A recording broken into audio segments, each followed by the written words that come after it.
السلام علیکم جی. آج ہم نے ایک بڑے اہم نازک موضوع کے اوپر بات کرنی ہے، اور اہم نازک موضوع جو ہے وہ پاکستان کے مقامی بدلتے سیاسی حالات کی طرف ہے. اور بدلتے سیاسی حالات کے اندر جو ہے اس ملک کو چلانے کے دعوے دار، ان کا طریقہ کار بھی بدلتا جا رہا ہے. پچھلی دفعہ سینٹ کے چیئرمین کے الیکشن کے اندر، نہیں 2018 کے جنرل الیکشن کے اندر جو انہوں نے طریقہ کار اپنایا، اس طریقہ کار کو کور کیا ان کو ثاقب نثاریوں یا کھوسیوں نہیں کہہ دیں، ثاقب نثاریوں نے اس کو کور کیا. اور جو تھا وہ انہوں نے الیکشن لڑوایا، ثاقب نثاریوں نے مخالفین کو یا تو پی ٹی آئی جوائن کرو یا ڈسکوالیفائی ہو جاؤ. ٹھیک ہے، تو جو لوگ ڈسکوالیفائی ہو گئے تو وہ پھر ڈسکوالیفائی ہو گئے، اور جنہوں نے پی ٹی آئی جوائن کر لی تو انہوں نے پی ٹی آئی جوائن کر لی. تو اس دفعہ چونکہ سینٹ کے الیکشن کے اندر وہ سارے چھنگلیاں توڑا رہے ہیں. جو ہے کے پی کے اندر کوئی 23 لوگ ہیں جن کے تقریباً 4 سینیٹر منتخب کروا سکتے ہیں. وہ تو 23 لوگ اگر بغاوت کے اوپر اتر آئے ہیں لوگ کہہ رہے ہیں. اور پنجاب کے اندر 52 لوگ ہیں جو کہ کہہ رہے ہیں کہ ہم نے ان کے کہنے کے اوپر ووٹ نہیں دینا.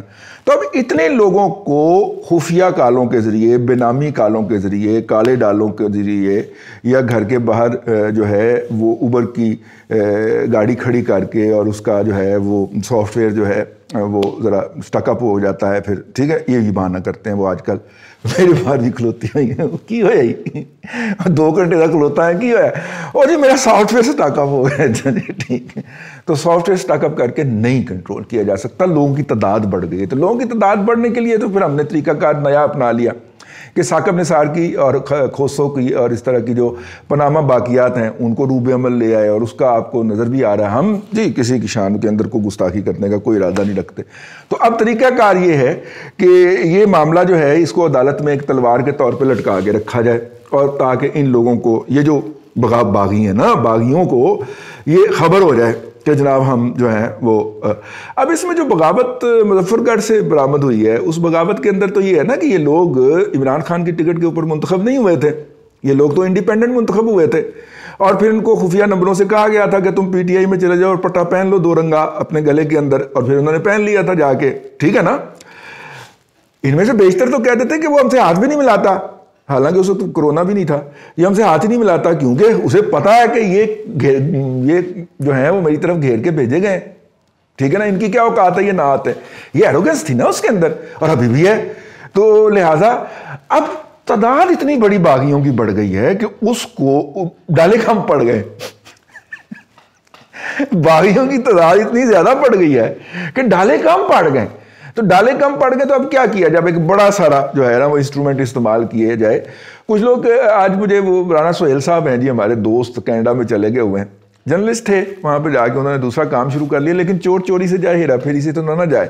اور کورٹ رپورٹر ہوا کرتے تھے رانا مچھل، وہ بڑی مونچھوں تھیں ان کی. تو رانا صاحب جو ہیں انہوں نے بھیجا کہ جناب جسٹس منیر کی جو ہے، میں جسٹس منیر نہیں ہے، یہ سر عبدالرشید صاحب کی جو ہے وہ لگائی ہوئی بوٹی ہے رانا صاحب.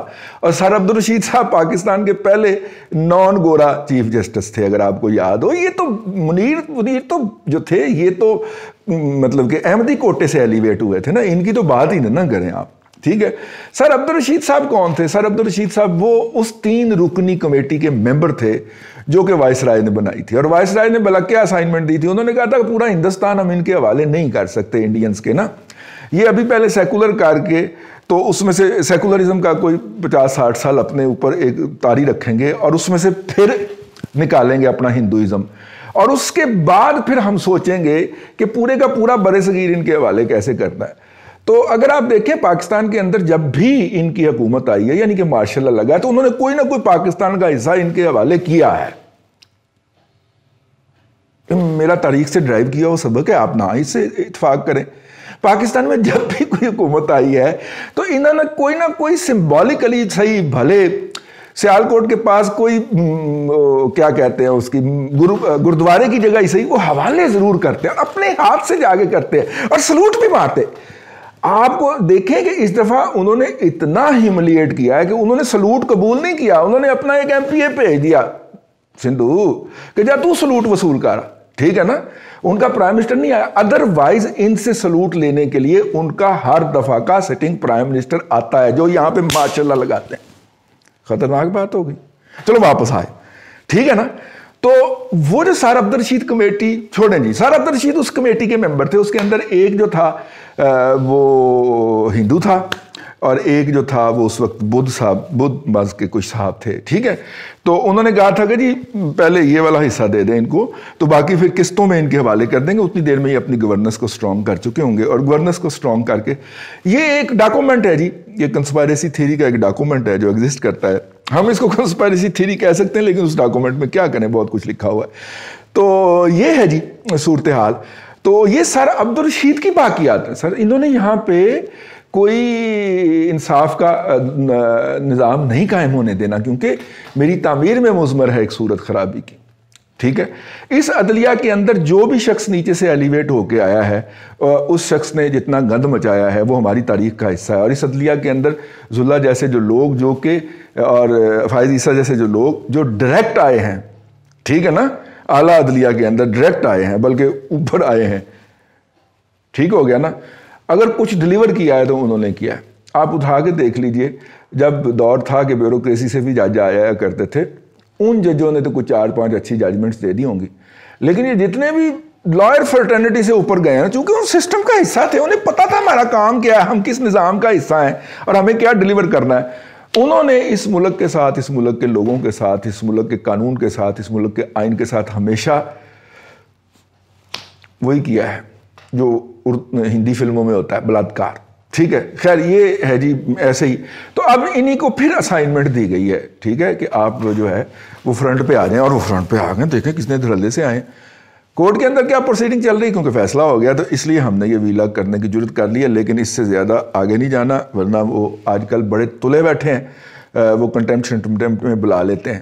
ٹھیک ہے، تو بائیڈن چاچا جو ہے نا وہ دوجے پاسے برما والے پاسے مصروف ہے، تو ادھروں بھی کوئی بیان نہیں آنا. میری واری تو بیان آ گیا سی ٹرمپ کے دور میں بھی، ٹھیک ہے، لیکن تہاڈی واری کوئی نہیں آنا. جیسے لہٰذا محتاط ہو جو، اس طرح کا کوئی ذکر نہیں کرنا آپ نے آئندہ. طریقہ کار بدل گیا ہے. طریقہ کار کیوں بدلا ہے؟ کیونکہ نواز شریف ہر جلسے کے اندر نام لینے بیٹھ جاتا تھا. ٹھیک ہے نا، تو اب نام لینا جن سے آپ نے انصاف لینا ہے، وہ ان کا نام لینا کہ یہ کر رہا ہے، یہ کر رہا ہے، یا پھر ان کے ریٹائر ہونے کا انتظار کریں گے. ٹھیک ہے، تو ریٹائر ہونے کا انتظار کریں گے تو اتنی دیر تک وہ واردات ڈال جائیں گے. ٹھیک ہے، تو دیکھیں، اور اب آپ کو سمجھ آئی ہے کہ گزشتہ کچھ دنوں سے نواز شریف کا، مولانا فضل الرحمان کا، پیپلز پارٹی کا لہجہ کیوں بدل گیا ہے. انہیں نظر آ گیا کہ یہ جناب کالے کوٹوں کے پیچھے سے کھڑے ہو کے تو فائرنگ کرنا شروع ہو گئے ہمارے اوپر. ٹھیک ہے، تو اب اگر اپوزیشن کالے کوٹوں کے اوپر جوابی فائر کرے گی تو کنٹمپٹ آف کورٹ ہو جائے گا. تم نے ججمنٹ تو، تم نے انصاف تو ہم سے ہی لینے آنا نا. ہاں بھئی، اگر کوئی معزز جج عدالت میں بیٹھ کے یہ دھمکی لگا سکتا ہے، ٹھیک ہے نا، تو پہلے تو یہ دیکھنا چاہیے کہ وہ جج صاحب ایلیویٹ ہونے کے قابل بھی نہیں تھے. لیکن ایسا طرح یہ مواد آ رہے ہیں تو پھر وہ اس پہ کیا کر سکتا ہے. ٹھیک ہے نا، یہ دور کی بات ہے. لہٰذا آپ بھی محتاط رہیں اور دیکھیں آپ کے قائدین کیا کرتے ہیں. ٹھیک ہے، ویسے نواز شریف صاحب آپ ڈسکوالیفائی تو ہو ہی گئے ہوئے ہیں. ٹھیک ہے نا، اور پولیٹکس ہم نے کرنی کوئی نہیں. بیٹی کو بھی انہوں نے ڈسکوالیفائی کر دیا ہوا ہے. ٹھیک ہے، تو یہ جو ہے یہ والی قربانی آپ کو ہی دینی پڑے گی. ہاں، یہ آپ کو ہی کرنا پڑے گا. باقی زرداری صاحب کے سٹیکس بہت ہائی ہیں، اور ویسے بھی وہ ضمانت پہ ہیں. ان کی ضمانت تو کسی بھی وقت کینسل کر کے ان کو پھر اندر تکا جا سکتا ہے نا، ڈیالہ جیل میں، آل دا وے کراچی سے لے جا کے ڈیالہ جیل میں. تو لہٰذا جو ہے یہ سہولت صرف آپ کو میسر ہے، باقیوں کو یہ سہولت میسر نہیں ہے. ٹھیک ہے، ہاں چلیں آج کے لیے اتنا ہی. کل پھر آپ سے ملاقات ہوگی نئے ویلاگ میں. اللہ آپ کو آسانیاں عطا کرے اور آسانیاں خلق خدا میں تقسیم کرنے کی توفیق عطا کرے.